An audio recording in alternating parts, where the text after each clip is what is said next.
Selamat pagi dan selamat berjumpa kembali Bapak Ibu para pendengar firman Tuhan dimanapun berada.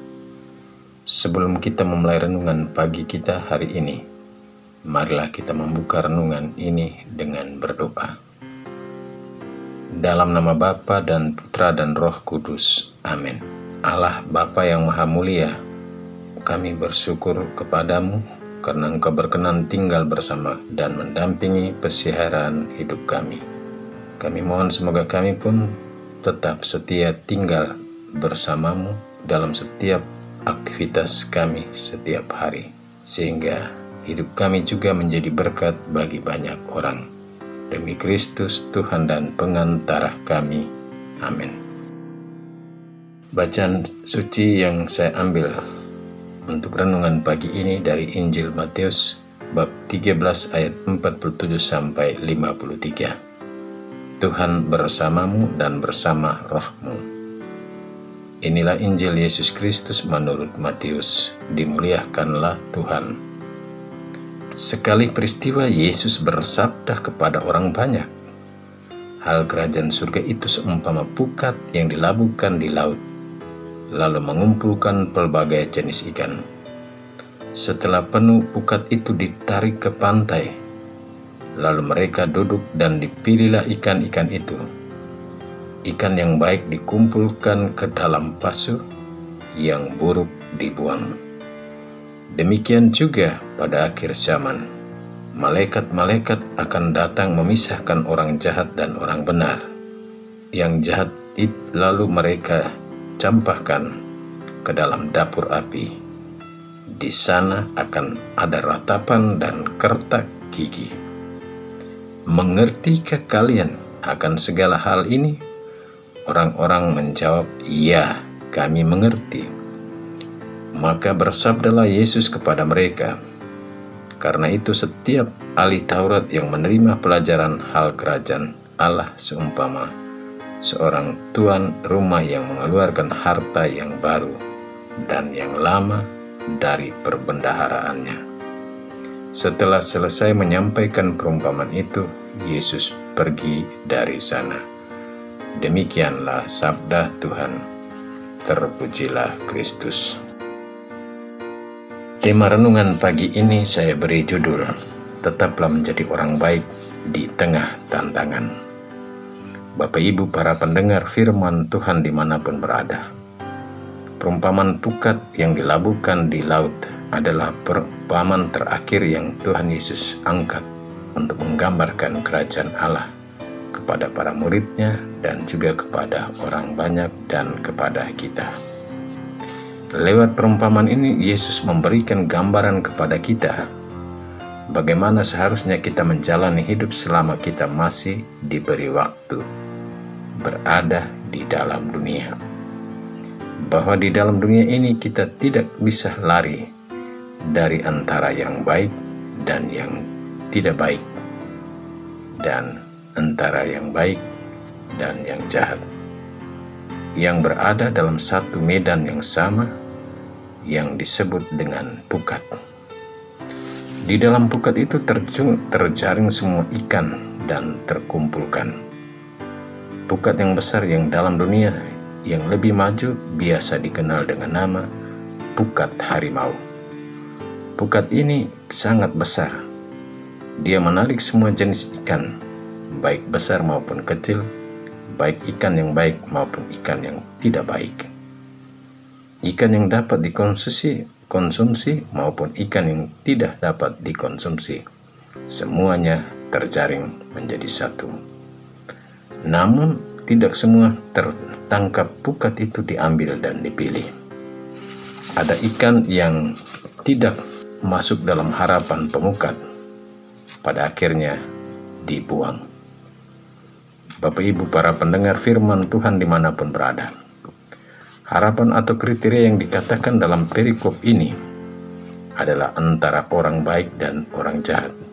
Keduanya tidak dapat menjadi satu.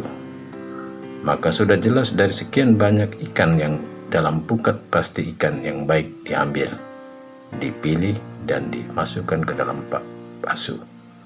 Harus menjadi bagian dari orang benar.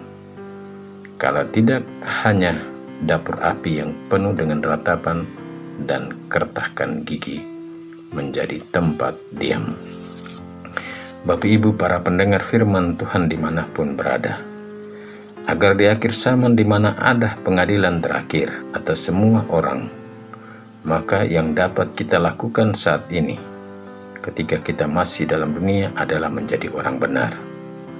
Menjadi orang benar itu harus menyata dalam perkataan dan perbuatan yang baik dan benar. Perbuatan harus selaras dengan perkataan. Orang baik dan benar tidak hanya menyata dalam hidup doa, merayakan ibadat dan ekaristi setiap hari dan setiap hari Minggu, tapi juga harus ikut dengan penghayatan dan pengamalan akan hidup doa, ibadat dan ekaristi yang hidup dalam ada bersama dengan orang lain. Memilih hidup menjadi orang baik dan benar itu tidak gampang, karena pada saat kita berusaha hidup baik dan benar, kita lebih banyak akan dimusuhi orang. Tapi ketika kita memilih menjadi orang tidak benar atau orang jahat, itu lebih mudah dan akan punya banyak teman. Karena dalam dunia saat ini lebih banyak orang jahat atau orang tidak benar yang kita temukan. Jahat dalam kata-kata dan jahat juga dalam perbuatan. Contoh kasusnya jelas, terutama yang lagi viral saat ini, di mana dengan begitu mudahnya ada orang yang tidak suka dengan orang baik dan banyak berbuat baik yang menutup ruang gerak orang jahat, maka banyak orang menjadi jahat dalam kata-kata untuk orang lain. Bapak Ibu para pendengar firman Tuhan dimanapun berada, memilih menjadi orang baik dan benar berarti berjuang dan belajar. Dalam perjuangan dan belajar menjadi orang benar itu tidak sedikit tantangan yang kita hadapi. Dan orang yang berani menghadapi tantangan tetap berada dalam kebenaran hidup di hadapan Allah. Sesungguhnya ketika akhir zaman dengan pengadilan terakhir yang berlangsung, orang benar akan seperti matahari yang bercahaya, dan ia percaya yang ia taburkan adalah yang baik dan benar, maka yang ia tuai pun sesuai yang ia taburkan. Tapi orang yang menabur badai atau kejahatan, maka yang dituai pun adalah ratap tangis dan kertak gigi dalam tanda petik, karena dibuang ke dalam nyala api yang membakar.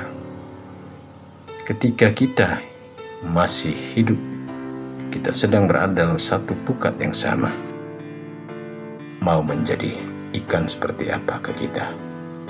Jawabannya ada pada kita masing-masing. Amin. Marilah berdoa. Allah Bapa yang Maha Pengasih, sabdamu yang telah kami dengar memampukan kami menjadi orang-orang baik dalam segala tutur kata, tindakan, perbuatan kami. Kami mohon semoga sepanjang hari ini kami mampu menjadi orang baik bagi banyak orang. Demi Kristus Tuhan dan pengantara kami. Amin. Marilah kita mohon berkat Tuhan. Tuhan bersamamu dan bersama rohmu. Kita sekalian, semua orang yang kita doakan, yang kita janjikan doa, yang mengharapkan doa-doa dari kita, yang kita jumpai dalam perjalanan menuju tempat-tempat kerja kita masing-masing, dan yang tetap tinggal di rumah, segala pekerjaan yang kita lakukan, dan orang-orang yang bekerja bersama kita, baik di kantor, di perusahaan, maupun di rumah, senantiasa dinaungi, dilindungi, dibimbing, dan diberkati oleh Allah yang Maha Kuasa, Bapa, Putra, dan Roh Kudus. Amin. Selamat beraktivitas. Tuhan memberkati.